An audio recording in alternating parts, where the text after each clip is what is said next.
Hi friends, welcome to AFH kitchen.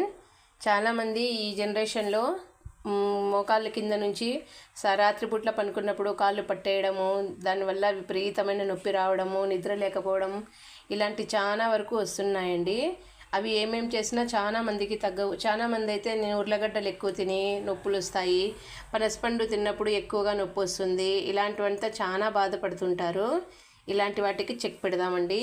ఇప్పుడు మనము ముందుగా చూడండి, ఒక 6 యాలక్కలు ఇలాచీని తీసుకున్నానండి. విత్తనాలు అయితే ఫుల్గా ఉండాలి. ఇలా విత్తనాలు తక్కువ ఉంటే డబుల్ క్వాంటిటీలో తీసేసుకోండి. ఒక 6 ఇలాచీ, ఒక 6 లేదా 7 ఎండు ద్రాక్ష అండి.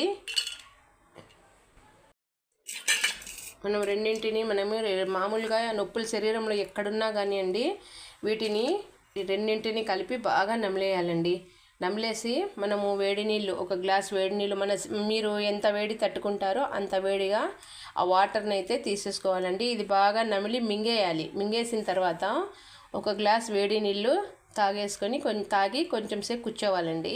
కూర్చుంటే కొద్ది కొద్దిగా మనకు పట్టేసిన ఈ కండరాల నొప్పి, అలానే శరీరంలో ఉండే ప్రతి నొప్పి కూడా బాగా తగ్గుతుందండి. మోకాళ్ళ నొప్పులు ఉన్నవారు తరచూ ఇలా ఒకరోజు వదిలిపెట్టి ఒకరోజు ఇలా చేస్తూ ఉంటే డే బై డే చాలా కంప్లీట్గా రిలీఫ్ ఉంటుందండి. ఇది చాలా మంచి రెమెడీ అండి. ట్రై చేయండి, ఆరోగ్యంగా ఉండండి. నా ఛానల్ని లైక్ చేయండి, షేర్ చేయండి, సబ్స్క్రైబ్ కూడా చేసుకోండి.